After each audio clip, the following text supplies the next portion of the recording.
Hi, so in this video I'm going to be talking about memory, different types of memory, like mental memory, emotional memory, physical memory, just memory when it comes to energy. And I talk a lot about energetics. I focus on energetics for wellness. Of course, I could just use bioenergetics as an example of how we can use energy for wellness, but I also like to do psychoanalysis using energetics, which a lot of people have done in our past, and they've created a lot of theories on how psychology, the human mind works based on energy. So that is the thing that I like to focus on, and in this video I'm going to be talking about memory, either it's emotional, mental, or physical, and how that affects you. So when it comes to memory, memory is just like energy. It is like trapped energy. It is something that you hold on to, or something that holds on to you, or something that can be given to other people or shared or expressed. It's a feeling that you can experience. It can be nostalgic to have a random feeling of this emotional memory but not have any kind of physical memory to represent that. So memory is this very interesting concept, and we just think that memories involve our mind and mental memory. That's what a lot of people think. But I'm going to tell you that memory is so much more than that. When it comes to emotional memory, we're going to start here. Emotional memory is this feeling you get, right? Like when you have nostalgic feelings all of a sudden, and you're just randomly experiencing something familiar. This is a form of memory. And I also forgot to mention soul memory, which I'm going to get into. So when it comes to emotional memory, this is like trapped energy, except sometimes we approve of this energy, of this kind of memory, and sometimes we don't want it to remain with us. And that's when something can become an emotional attachment, when we have memories of something that we don't want to hold on to. We no longer want those memories to impact us emotionally, and so therefore we call it an emotional attachment. But memory can turn into a lot of things that become trapped. The nature of memory is that it's to remind us of something. And this emotional aspect of memory in the emotional body can create feelings of nostalgia, or just a feeling of something being familiar, or even just bringing up feelings of lack, like bringing up traumas. It can do all of that. So when it comes to understanding emotional memory, just keep in mind that it's not something that you think of, it's not something that you imagine, it's something that you feel. Now, on the opposite spectrum of emotional memory, which is still similar in nature, but it does do something a little different, is mental memory. And mental memory is you remembering ideas, concepts. Maybe you're trying to regurgitate information that you need for a test, or maybe you're trying to remember details, or maybe you're trying to think of something that's logical that corresponds with what you're trying to connect with. So mental memory can happen with your imagination, with your inner dialogue.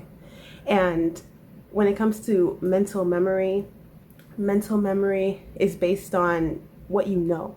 It's based on either what you know and what you've experienced. It doesn't involve anything that you haven't experienced yet. Now, I'm going to get into physical memory, because I did bring that up. And physical memory is when your body, or maybe your reactions or your reflexes, have experienced something, and now you know what to do consciously. You don't have to think about it. You just do those things. And let's say it's like to write with your right hand, or to write with your left hand, because that's just something you do. and that's just something that comes to you automatically. You don't have to think about it. Or, you know, sometimes when people have been traumatized in a physical sense, they may still move in that way because their physical responses have been impacted by that memory, and it's still containing, your body is still containing that memory. Now, let's get into soul memory. Memory is a very fun one to get into because this does not involve you having to actually know what's happening to you.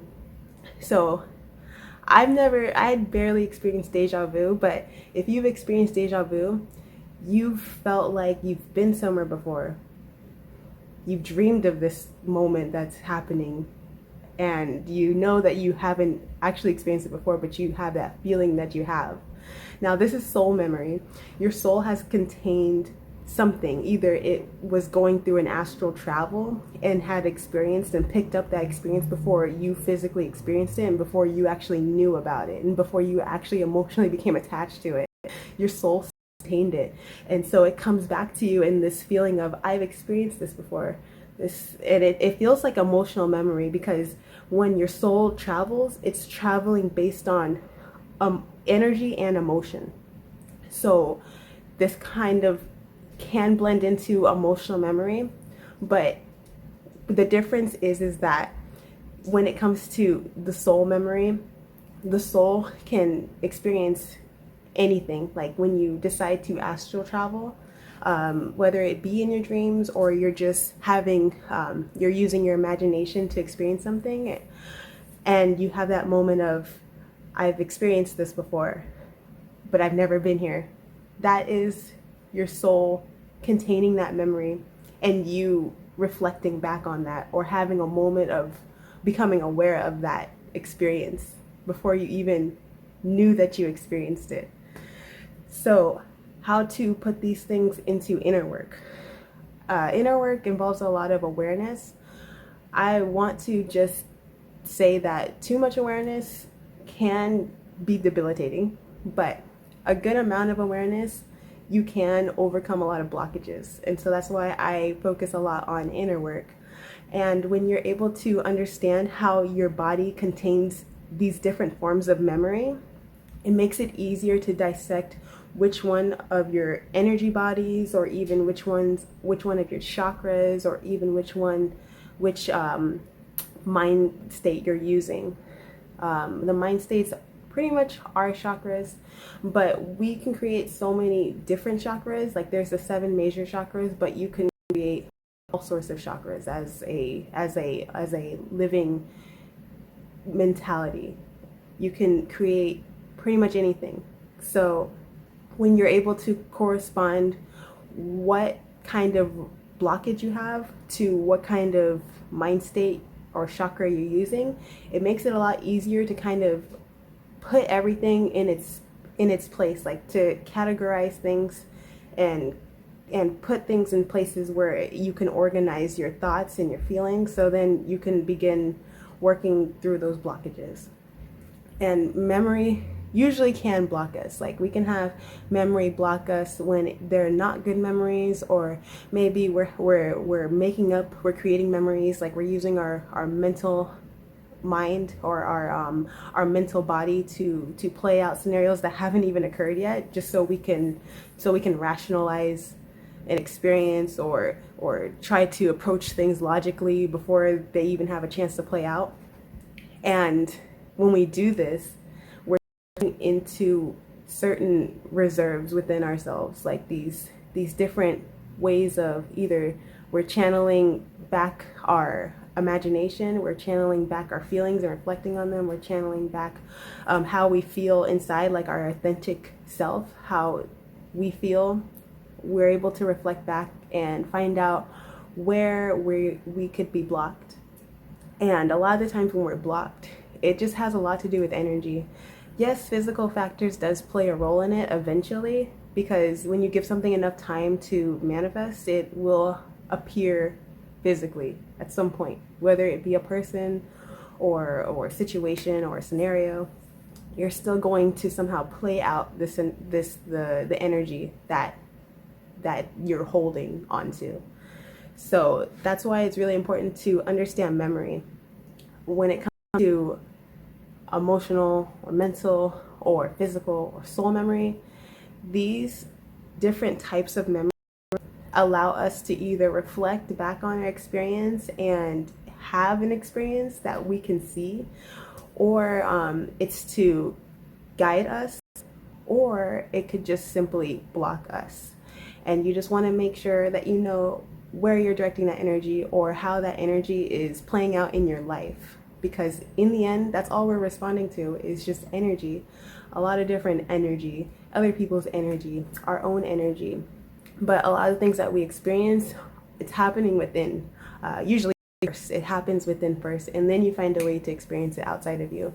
So I don't put too much emphasis on the physical aspects of energetics, because when it comes to the physical aspects, those things are kind of a given. Like, we're going to physically experience things for as long as we're alive.